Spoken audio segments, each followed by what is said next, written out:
अस्सलाम वालेकुम गाइस, कैसे हैं आप सब।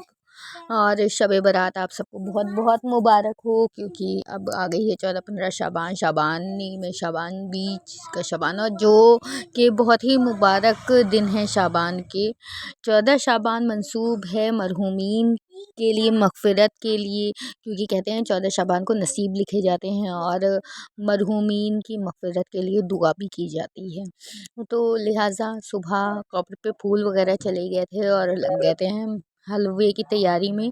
तो मैंने जल्दी जल्दी इस बार फ़र्स्ट टाइम बेसन का हलवा, जिसे चने की दाल का हलवा बोलते हैं, मैंने वो भी तैयार किया था। और थक तो बहुत गई थी, लेकिन उसके बाद मैंने नमाज़ पढ़ी है। नमाज़ पढ़ने के बाद हम लोग निकल गए थे कब्र के जाने के लिए, क्योंकि कहते हैं कि 14 शाबान को कब्र पे ज़रूर जाना चाहिए, ना कि सिर्फ़ इसलिए कि आप अपने मरहूमीन की कब्र पे जाके इसाल कर सकें, बल्कि एक इसलिए भी ताकि आप इस चीज़ को याद कर सकें कि एक दिन पलट के आपको भी खुदा की तरफ वहीं जाना है।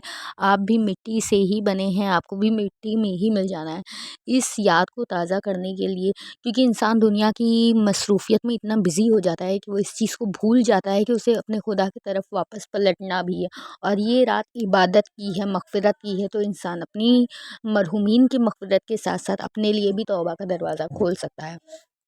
लिहाजा हम लोग चले गए थे। बहुत ज़्यादा रश था और जगह जगह पे जो है बैरिकेड्स लगे हुए थे, और बहुत ज़्यादा सही से सिस्टम ने बहुत अच्छा हिसाब किताब बना रखा था। पार्किंग्स थी जगह जगह पे, लेकिन पब्लिक इतनी ज़्यादा थी, लिहाजा हम लोगों को जगह नहीं मिल रही थी गाड़ी खड़ी करने के लिए। हम लोग जगह जगह पे फिर रहे थे कि गाड़ी आगे मिल जाए, क्योंकि हमारे साथ में ऑन था। ऑन की तबीयत भी थोड़ा अच्छी नहीं है, उनको भी खांसी ज़ुकाम हुआ हुआ है, क्योंकि मौसम आज बहुत तब्दीली थी। 14 शाबान की सुबह में बारिश हो गई थी, तो इस वजह से मौसम ठंडा हो गया था। तो हम लोग चाह नहीं रहे थे कि उनको बहुत ज़्यादा पैदल चलाना पड़े, तो इस वजह से ही हम लोग गाड़ी आगे खड़े करने के चक्कर में थे। खैर, जैसे ही हम लोगों ने जगह पाई, हम लोगों ने वहाँ पे गाड़ी खड़ी करी और फिर हम लोग निकल गए थे ज़ियारत के लिए। वहाँ पे महफ़िल भी मुनाकिद थी इमाम की विलादत की खुशी में, क्योंकि जैसे कि आप लोगों को पता है 14 शाबान जहाँ पे मुर्दों की मग़फ़िरत हो के लिए दुआ की जाती है,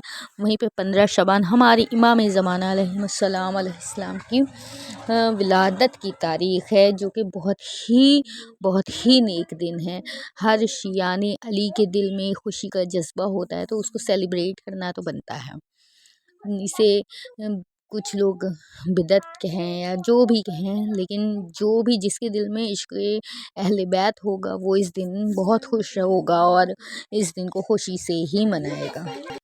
सो हम लोगों ने ज़ियारत करी और महफ़िल वहाँ पे थी, उसको ज्वाइन किया, सुना। बहुत ही अच्छे अशआर, बहुत ही अच्छे शायर बयान कर रहे थे, तो हम लोगों ने वहाँ पे थोड़ी देर रुक के अशआर सुने। लेकिन ऑन बहुत ही डिस्टर्ब हुए थे, ऑन की तबीयत सही ना होने की वजह से वो थोड़ा परेशान हो रहा था, तो हम लोग फिर बढ़ गए अपनी मरहूमीन के कब्र की तरफ। हम लोगों ने वहाँ पे जाके इसाले सवाब किया और उसके बाद वापस पलट के घर आ गए, क्योंकि घर आके थोड़ी सी इबादत करनी थी और फिर नेक्स्ट डे हम लोगों को निकलना था 15 शाबान में।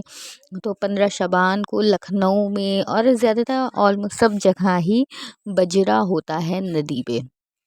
बजरा बोलते हैं, नदी पे एक नाव होती है और उस नाव को बीच नदी में ले जाके इमाम की नज़र दी जाती है। कुछ जगह पे बीच नदी में ले जाते हैं, कुछ जगह पे किनारे पे रहता है, लेकिन वो पानी में ही इमाम की नज़र होती है। घर जाके हम लोगों को नज़र भी करानी थी, और नज़र के बाद थोड़ी दुआएं पढ़ के फिर हम लोगों ने आराम करने लेट गए थे, क्योंकि सुबह उठ के जाना था बजरे पे।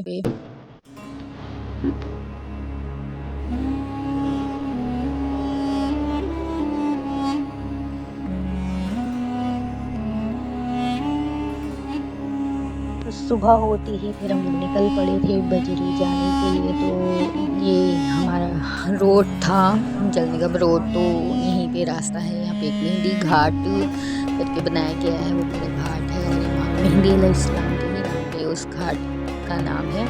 तो यहाँ पे काफ़ी रात में तो काफ़ी भीड़ भाड़ भी होती है, और एक चीज़ ये भी है कि रात को अपने घर पे नज़र करना और इबादत, तो उसके चक्कर में रात में नहीं आ पाते हैं। मैं आई हूँ यहाँ पे रात में भी, लेकिन ज़रूरी नहीं है, आप सुबह में भी आ सकते हैं। आपको ज़्यादा करना आपका मेन मोटिव होता है। और उसी चीज़ के सबसे इम्पोर्टेंट कि रात में भीड़ बहुत होती है, तो नदी के पास जाना थोड़ा मुश्किल रहता है। तो दिन के टाइम में हम लोग नदी घाट गए, अपने पास को भेज के अपने अलीज़ा भेज दिया था। तो अब्बास ने जाके नदी में जो है सहरा दिया था रीज़ा दुआए पढ़ के। तो जो है सबसे इम्पोर्टेंट यही चीज़ रहती है कि तो हम लोग बजरे पे नज़र रख लेते हैं। बहुत ज़्यादा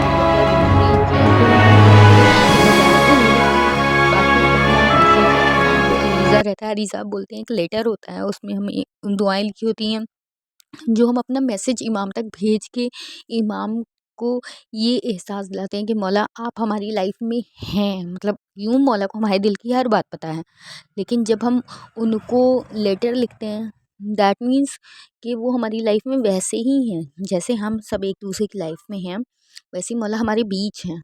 लिहाजा ये होने के बाद हम लोगों ने वहाँ पे थोड़ी देर रुक गए। धूप बहुत निकल आई थी, धूप खिली खिली सी धूप थी। हालांकि कल जिस तरह से बारिश हुई थी उस तरह से लग नहीं रहा था कि इतना अच्छा मौसम हो जाएगा, लेकिन आज गर्मी थी 15 शबान के दिन, तो हम लोगों ने थोड़ा सा धूप में बैठे इंजॉय किया। बच्चे खेलने लगे थे वहाँ पे क्योंकि सन्नाटा होने लगा था, सिमट रहा था सब वहाँ पे। वो लोग भी अपना सब खोल रहे थे टेंट्स वगैरह, तो हम लोग वहाँ पे रुके हुए थे, फ़ोटोज़ क्लिक कर रहे थे। बच्चे वहाँ पे खेल में लगे हुए थे। ऑन को तो बहुत मज़ा आ रहा था, और थोड़ा सा ऑन को धूप भी लग जाए ये भी हम लोग सोच रहे थे कि थोड़ा ऑन इंजॉय कर लें, क्योंकि वो जिस तरह से सुस्त हो रहे थे तो बहुत डर लग रहा था। तो अब हम लोग वापस निकले गार वाली करबला से जाना चाहते थे गार वाली करबला ही, लेकिन दरिया वाली मस्जिद जाने की बिल्कुल हिम्मत नहीं थी क्योंकि जाम बहुत ज़्यादा था, बहुत ज़्यादा। मतलब जो रास्ता आप आधे घंटे में तय करते हैं वो रास्ता 1 घंटा 1.5 घंटा ऐसे रख के चलते, इतना ज़्यादा वहाँ पे रश हुआ हुआ था। हम लोग अरवली करबला पहुँचे, वहाँ पे पार्किंग का इशू इतना ज़्यादा चल रहा था। हालांकि पुलिस वाले खड़े हुए थे और वो बोल रहे थे इधर करें उधर करें, लेकिन लोग कहाँ सुनते हैं, वो तो अपनी करते हैं। तो ऐसे हम लोगों ने खैर जिधर भी उन्होंने बताया हम लोगों ने जाकर वहाँ पे गाड़ी खड़ी करी, और उसके बाद हम लोगों ने ज़ियारत करी। और ज़ियारत करके वहाँ पे इतना बढ़िया सब तैयार किया हुआ था, जगह जगह पे स्टॉल्स लगे थे, बच्चों से क्वेश्चंस हो रहे थे। बच्चों से क्वेश्चंस करने का सबसे अच्छी चीज़ ये थी कि बच्चों के इल्म में इजाफा होता है, उनको इनामात मिलते हैं, तो उन्हें भी याद रहता है कि हाँ एक ऐसा क्विज़ हुआ था, हम लोग इमाम की विलादत के मौके पे ऐसे गए थे और वहाँ पे हम लोगों को ये इनाम मिले। तो ये चीज़ें बहुत अच्छी थी। जगह जगह पे आप देख सकते हैं स्टॉल्स लगे हुए हैं। यहाँ पे ये वाला जो है ना, ये मेरा बेस्ट था, क्योंकि यहाँ पे ये जो स्लिप्स लगी हैं इन पे आप अपना मैसेज लिख के इमाम के लिए आप लगा सकते थे, उनको दे दें वो वहाँ पे स्टिक कर रहे थे। और वहीं पे एक बाउल था जिसमें से आप मैसेज निकाल सकते थे। उनका ये कहना था कि आप इस मैसेज को पढ़ो जस्ट लाइक उसमें जो लिखा है वो मौला आपको मैसेज देना चाहते हैं। तो मैंने और हस्बैंड ने और बच्चों ने सबने निकाला वो और अपना मैसेज पढ़ा। मैं मैसेज तो बिल्कुल नहीं बताने वाली हूँ कि क्या ही उसमें मैसेज में था, लेकिन यह बस अल्लाह का शुक्र है कि मौला हम सबके साथ हैं, और वो हम लोगों को हर तरह से एहसास दिलाते रहते हैं कि वो हमारे साथ हैं। ख़ास कर जब परेशानी हो और लगे कि सारे रास्ते बंद हो गए हैं, एकदम से एक जो है चिराग ज़िंदगी में जल जाता है, तो एहसास होता है कि हाँ मौला हम सबके साथ हैं। सो कैसा लगा आप लोगों को ये व्लॉग बताइएगा ज़रूर। कुछ फ़ोटोज़ मैंने अपलोड किए हैं, देखें एंजॉय करें, और अपना बहुत बहुत ख्याल रखें। फिर से एक बार ज़ियारत विलादत इमाम मेहंदी आखिरुज़्ज़मान अलैहिस्सलाम आप सबको बहुत बहुत मुबारक हो। अपना बहुत ख्याल रखें। इंशाल्लाह फिर अगले व्लॉग में मिलेंगे। अब रमज़ान की तैयारी करें। खुदा हाफिज़, फ़ी अमानिल्लाह।